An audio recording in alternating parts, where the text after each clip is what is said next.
দর্শক, জুলাই বিপ্লবের পরে গত কয়েক মাসে বাংলাদেশের রাজনৈতিক দল গঠনের হিড়িক পড়ে গেছে। এরই মাঝে ২০-২৫টা নতুন রাজনৈতিক দল হয়ে গেছে। নির্বাচন কমিশনে অলরেডি ৬৫টা দল নিবন্ধনের জন্য আবেদন জানিয়েছে। এরকম পরিস্থিতিতে আরও নতুন রাজনৈতিক দল আসছে এবং সেই ভিড়ে নাম লিখিয়েছেন চিত্রনায়ক ইলিয়াস কাঞ্চন, যিনি কিনা এতদিন নিরাপদ সড়কের আন্দোলনে ছিলেন। নিরাপদ সড়কের আন্দোলন থেকে এখন তার মনের মধ্যে ইচ্ছা হয়েছে, এত লোক রাজনীতি করছে, আমি বাদ থাকবো কেন? এই আমি বাদ থাকবো কেন বলেই ইলিয়াস কাঞ্চন এবার রাজনীতিতে নাম লেখাতে চলেছেন। সম্ভবত আগামীকালকেই আনুষ্ঠানিকভাবে তার দলের আত্মপ্রকাশ হবে।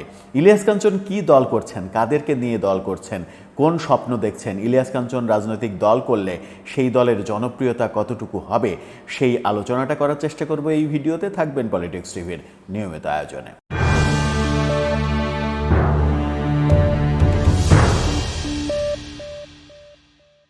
দর্শক, পলিটিক্স টিভির নিয়মিত ভিডিওগুলো এখন থেকে স্পন্সর করছে প্রজাপতি.টিভি, নতুন ওটিটি প্ল্যাটফর্ম। আপনারা চাইলে ইউটিউবে, ফেসবুকে, ইনস্টাগ্রামে, টিকটকে দেখে নিতে পারেন। ডেসক্রিপশন বক্সে লিঙ্ক দেওয়া থাকবে, সেখান থেকেও আপনারা দেখে নিতে পারেন প্রজাপতির কার্যক্রম। বলছিলাম নতুন দল গঠনের কথা। এরই মাঝে ২০-২৫টা নতুন দল আমরা দেখেছি। একটা মজার দল দেখেছি, বহুদিন জেলে থাকার পরে ডেস্টিনির এমডি রফিকুল আমিন, তিনি নতুন রাজনৈতিক দল করেছেন। তাও একটি রাজনৈতিক দল আমজনতার পার্টি, সেই আমজনতার পার্টির নামের পুরোটা রেখে শুধুমাত্র আগে লাগিয়েছেন, আমজনতার পার্টি নাম দিয়ে তিনি দল গঠন করেছেন। সেটা নিয়ে তারেক, যার আমজনতা পার্টি, তিনি বেজায় খেপেছেন।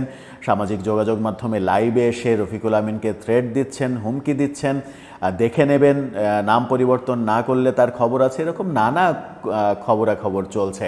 এরই মাঝে যে নতুন দল তৈরির হিড়িক লেগেছে, শুধুমাত্র ব্যানার সর্বস্ব দল, এবং বেশ কিছু দলের খবর গণমাধ্যমে উঠে এসেছে যাদের ব্যানার কয়েকজন ধরার পরে সেই ব্যানারের ছবি তোলার পর্যন্ত লোক নেই।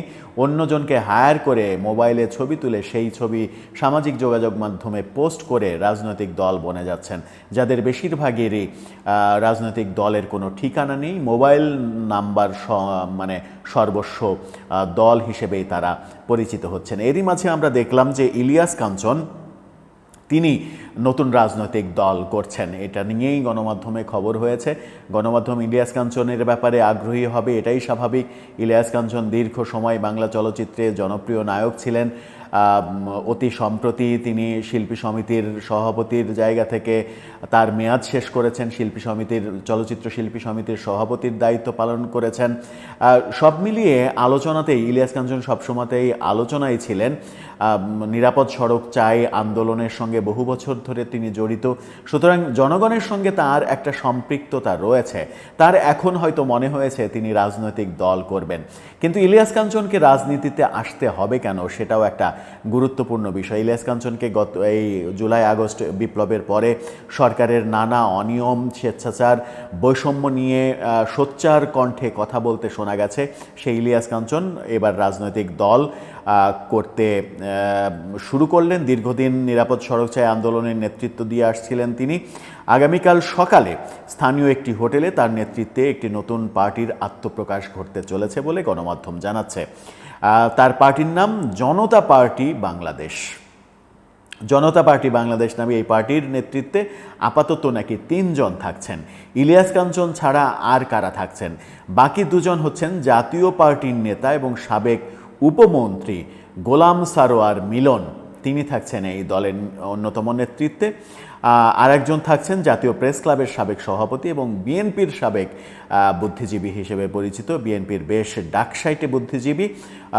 নানা কারণে তিনি বিএনপি থেকে বিচ্ছিন্ন হয়ে গেছেন, বিএনপি থেকে তাকে বহিষ্কার করা হয়েছে। সেই শওকত মাহমুদ এবার বিএনপি ছেড়ে, বিএনপির পরে নতুন রাজনৈতিক দল বাংলাদেশ জনতা পার্টি বাংলাদেশ, সেই রাজনৈতিক দলের অন্যতম নেতৃত্বে আসছেন বলে জানা গেছে। যে দলের নেতৃত্ব অর্থাৎ সভাপতির দায়িত্ব পালন করবেন হয়তোবা ইলিয়াস কাঞ্চন। বিএনপির রাজনীতির সঙ্গে শওকত মাহমুদ ছিলেন সক্রিয়ভাবে।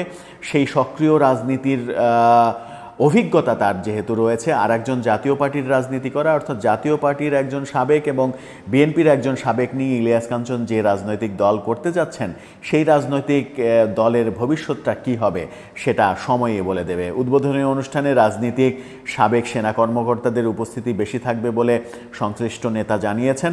সমাজের বিভিন্ন স্তরের শতাধিক মানুষকে এই অনুষ্ঠানে আমন্ত্রণ জানানো হয়েছে। এরই মাঝে যেটা খবর সেটা হচ্ছে যে এরই মাঝে ৬৫টা দল নিবন্ধনের জন্য নির্বাচন কমিশনে আবেদন করেছে, যার মধ্যে ৪৬টা দল আবার নিবন্ধনের সময় বাড়ানোর জন্য আবেদন করেছে। এটার মধ্যে এখনও নিবন্ধন ৬৫টা দল নিবন্ধন করলেও আলোচিত সমালোচিত এনসিপি এখন পর্যন্ত নিবন্ধনের আবেদন করেনি।